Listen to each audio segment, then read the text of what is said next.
Yes, sir, indeed. This is Childeric. Now listen. We've been off for a couple of months, and the reason is because I like to let things kind of, yes, sir, indeed. I like to let it happen for a while. I don't like to get everything, Childeric, just hit you with a barrage of stupid things that are going on. You know how we love stupid things. We've been off for a couple of months, and the reason is because I like to we like to take it to the man. You know, politicians who are greedily lining their pockets and helping their families line their pockets and coming up with schemes and all kinds of different things to be in power. So today, the number that we are talking about today is 1,024. That is the amount, well, that's the estimated amount that Elizabeth Warren is native. I mean, they really had to do some pretty serious chromosomal gymnastics over this one. They really had to go in there and check out this DNA and see, compare, do all of this research just to get to the point where they could say that it's possible that maybe 8 generations ago, somebody may have had a native ancestor in their genealogy. But it turns out that this is like literally them staring into a black hole. I mean, because this same DNA could have come from Mexican heritage. It could have come from, South American heritage. I mean, it could have come from anywhere in the Americas. Not necessarily Native American, and certainly not Cherokee. So it's a super interesting thing because just the mental gymnastics that are required for these people to stick to their guns and double down on things that they've said about themselves that aren't true. It's just astonishing. It's astonishing that they don't just wake up and go, hey, well, why don't I decide to just tell the truth today? It just doesn't happen. This doesn't happen. They just, maybe they have said this stuff to themselves so long that they just believe it. They believe it. So people are talking about this red wave. The red wave is GOP senators and different races across the off-year election. We're kind of like in an off-year election here. So it looks like the GOP, and I'm just going to go out on a limb here, it looks like they're running very, very strong. And I think that what is possible here is that there has been a fundamental misunderstanding by Democrats or liberals about where this country actually is. They've been able to mobilize a good number of Democrats, but at the same time, they've ridden a wave of millennials that is petering out because as millennials are, getting older year by year, they're getting wiser year by year and realizing, oh man, if I stick with this, this is going to sink me as a person. So they're not willing to put themselves out there to just be a pawn any longer. There's other various minority groups that have been figuring this out too. You have the black community, you have Hispanics, you have all kinds of different minority groups that have traditionally been voted falling in line with the liberal side of the political spectrum. But they're all actually getting to the point where, of course, in this economy, it's just a great economy right now. So there's a lot of jobs and a lot of job creation, job growth, and economic growth. So a lot of people are working, and a lot of those people in those groups are working.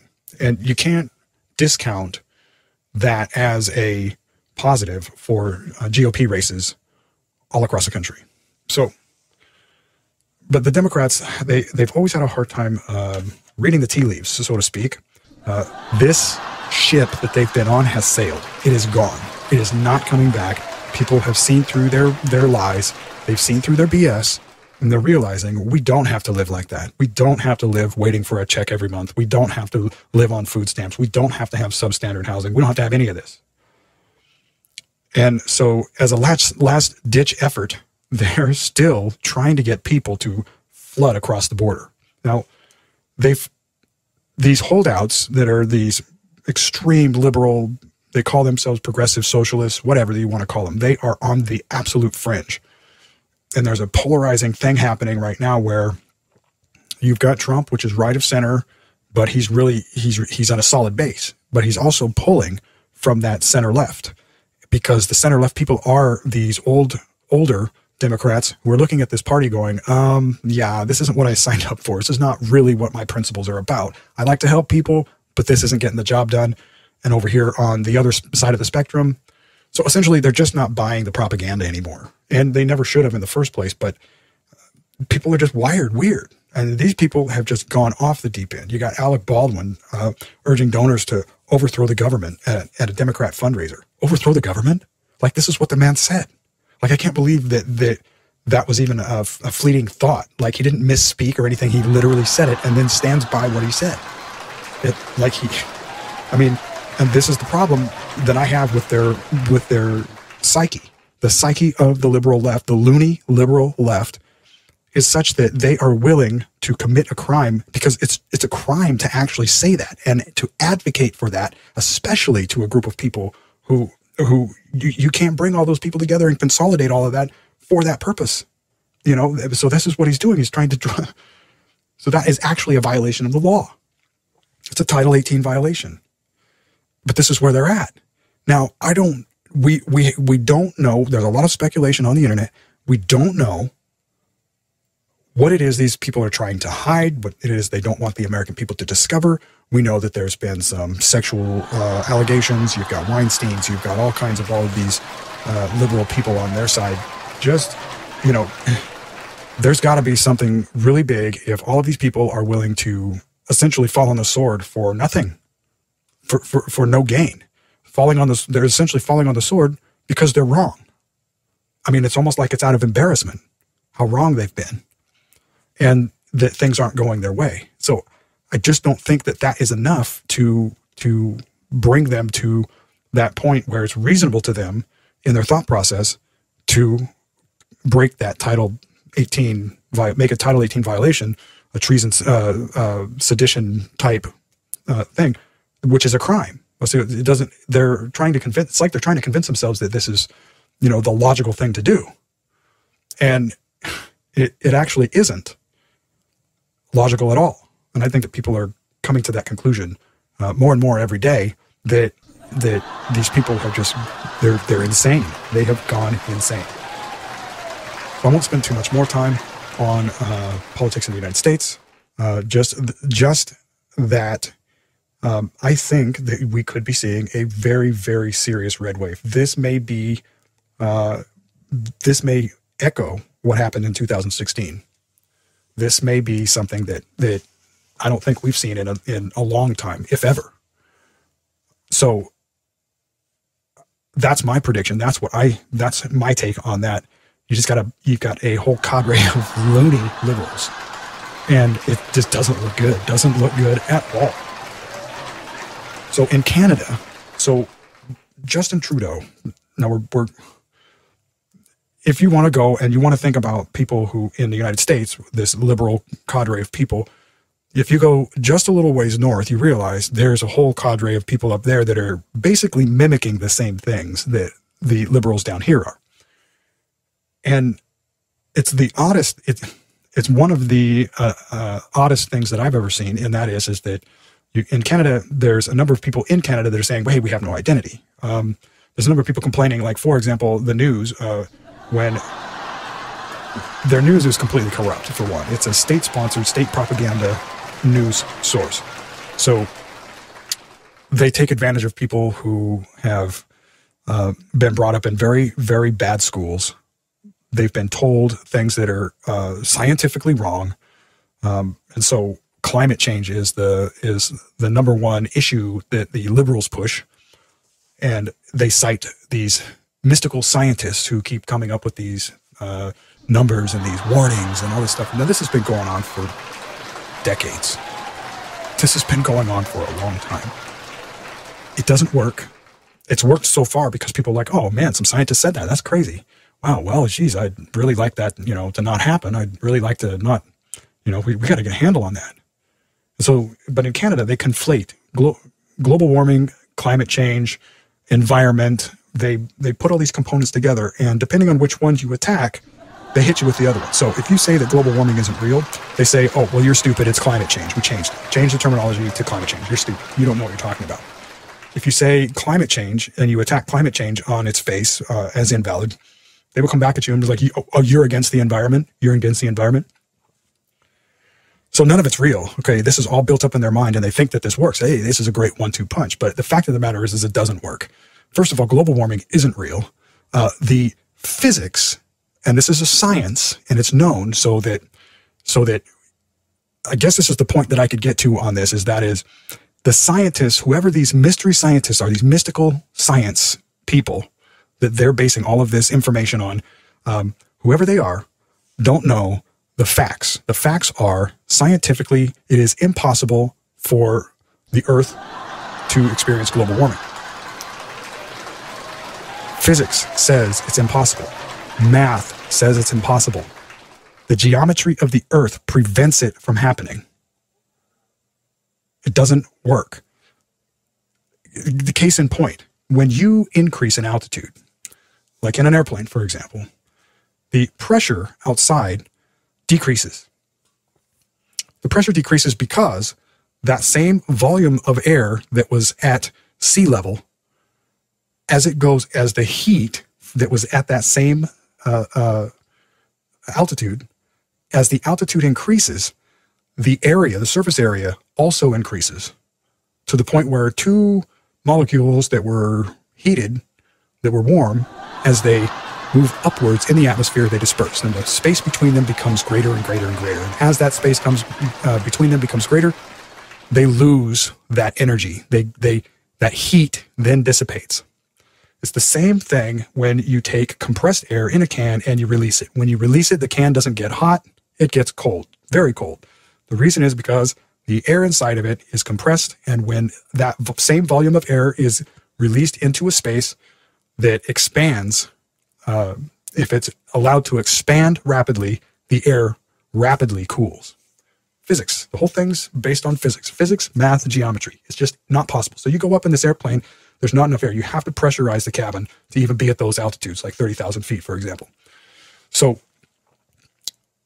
basically, these people, these politicians, want us to believe these mystical scientists that nobody's ever hears any of their names. No one puts their names on any of these studies anymore. And the reason is because they know it's BS. And they know they get laughed out of their profession. Okay. They would get laughed out, and they would have people, smart people, you and I, would have something to examine. They don't want you to examine it. They want you to just accept it like it's real, but it isn't. So the physics say that it's not true. The math, we do the math, these little molecules, as they rise, because the heat rises, as they rise, their surface area that they cover becomes greater, and the distance between them lessens, and so the energy between them, the friction between them, is less and less and less. So they can't stay in the same sphere. The energy is dissipated. Okay, so it just doesn't work. And the geometry of the Earth does that for the entire planet. It makes it uniform over the entire planet. So every year, these people start, if it's too cold, they're like climate change. If it's too hot, climate change. If we go from summer to fall, it's climate change. If we go from spring to summer, it's climate change. If we have a little bit of rain, it's climate change. If we have a lot of rain, it's climate change. If we have a hurricane, it's climate change. If there's a tsunami, it's climate change. So it's retarded. It's retarded. And just like Elizabeth Warren doubling down on her I'm Native American, her Pocahontas thing, when it turns out there's no possible way the woman is Native American, and they've proven it, okay? It's the same thing. They double down on this the climate science. It's all solved. It really isn't solved. I mean, it is solved, and it's not in your favor, so it doesn't work. So what they do is they go back and they say, well, it's CO2. No, it isn't CO2 either, because the plant life, the vegetation, eats the CO2. That's what it uses for food. And in the process of photosynthesis, it removes that carbon and releases that oxygen. And you, as a person, breathe the oxygen in, and you release carbon dioxide. So those two things cancel each other out, okay? So you're not polluting if you're dumping CO2 into the atmosphere. You're actually going to greenify everything. So their science is solved, but it's not solved in their favor. So there are such things that, for example, as regards to the environment. You can't be dumping chemicals into the environment. You can't be, you can't gas people. You can't poison people. You can't poison the water hole. You can't poison the soil. I mean, these are certain things that are just, those are things you can't do. Now, global warming, climate change, this has all been rolled into this other new package of environmental science. Now, there is such a thing. You should have checks and balances when it comes to corporations, large corporations, industrial industries, dumping or not taking care of their waste products properly. I mean, think about it. If you had nuclear power plants that didn't take care of their nuclear waste properly, that would be a problem. I mean, that would affect a large number of people for a long time. So in the United States, we've had cities and towns that have suffered because certain companies, they allowed their byproducts to just dump into the streams, rivers. They've buried it and ruined the soil. All kinds of stuff has happened. People started dying from all kinds of different diseases. And so you have to have set standards on, and you have to have, every nation has to have its own highly developed chemistry industry to deal with and neutralize and contain these waste products from industrialization. You have to do that, okay? And so nobody's arguing that you shouldn't do that. Nobody's saying, don't treat that as something that's important. But liberals have taken that and shoved it together with this fake, phony science of climate change, and now have used that to create this crisis. It's a crisis. If somebody's born somewhere in the world, climate change. If somebody isn't born somewhere in the world, climate change. If someone's listening to you on the internet, climate change. It's ridiculous. The whole thing is absurd. It's insane. Okay? So they're doing this big push now. The UN is pushing it. They've got all these things. So Justin Trudeau goes on this trip. He goes to Armenia, and they're having this big Francophonie conference. Now, I don't have a problem with this if they want to get together and have this whole thing and actually work together, do some good. These people have spent so much money in this thing. They go there and they set this thing up, and they have set this thing up and spent so much money that it looks like these people rebuilt the UN out of people who speak French. Like, I'm serious. They have like all of their stuff there. They got the tables with the name tags and the stuff, and they're talking. So this is like somebody giving a conference at a Marriott meeting room in a hotel somewhere. Come to the convention center. We're having this convention over here, this thing, that thing, the other thing. They're doing all these things. But this is like that on steroids. We're talking hundreds of millions of dollars, if not billions, just wasted. So this guy can't, for the entire weekend, while this guy is supposed to be in a plane on his way back or whatever it is that he does on his party plane, I don't know. It's been a barrage of things, pet projects like these, that he's going to spend billions of dollars on, that he's dropping money, just writing checks left and right. Everybody's getting paid. All of these African countries are getting paid. You're paving roads in Malaysia. You're doing all this other stuff. So it's also, it is spotty, and it's other people's money, and it's, he's not taking care of business in Canada. He's just spending all of their billions of dollars for nothing. He's not getting anything out of it. It's not like he's going and building up some, housing for people that they, pay for, and then over the long run, they'll make their money back, and they'll be able to get out, and those people will, they can be bought out, and then those people will have nice housing, and they'll be set. It's not even a thing like that. This guy, he's going and giving to these organizations that are then tied to, international terror organizations like Hamas and Hezbollah. Okay? This is who this guy is giving money to. So he's giving money to all of the wrong people. He's funding all of the wrong people. He's helping all of the wrong people. And meanwhile, he parties on the Canadian taxpayers' dime. Now, the level of absurdity, while that's going on, is he's got people that he is literally importing into Canada to be voters for Liberals. He's trying to get reelected by importing voters, which is completely illegal. Okay, he's giving contracts and writing checks to people who are related to his own people in his cabinet, people in his government. So crooked all the way through, crooked to the core. This guy is, okay. So this is the type of thing that we are dealing with. This is the type of thing that we've been dealing with. It's the type of thing that, Europe is going to experience it. People are now calling for the EU to be dismantled. Trump has said that the EU was basically made to take advantage of trade with the United States, and he's dismantling all of that stuff. So there's not going to be a need for the EU. The EU sees that their imperial ambitions are fading, and they're fading fast because people are waking up to the fact that no, they will not give up their sovereignty. No, they are a distinct and different people, and no, they are not going to have unelected bureaucrats making up laws for them. So the mass migration, you've got mass migration, you got the outright theft of tax dollars being funneled into places where they are funding terrorism. And there are people who are watching and have figured these things out and have figured out where everything's going, and they watch and they wait. And then when, you know, they have all of their information, they put that information out. And if liberals are smart, they will realize that there is always a higher authority. And it isn't the UN. It's not the UN. It's not the International Court, International Criminal Court. It's not the IOCC. But you will get caught. And you will be held to task for what you do. You will pay the money back. And if it turns out that you are guilty of fomenting violence and getting people hurt or killed even, you will pay that price too. So I don't really get where you think this is going, because it doesn't end well for you. And I'm talking to all liberals. It just isn't going to end it's not going to end how you think it will. Okay?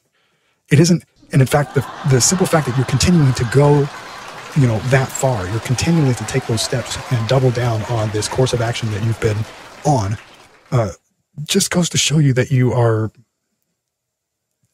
a true believer in what you're doing, but you're not really cognizant of the fact that you're violating laws, that you're actually, diverting tax money into places where it can be used to harm your own citizens.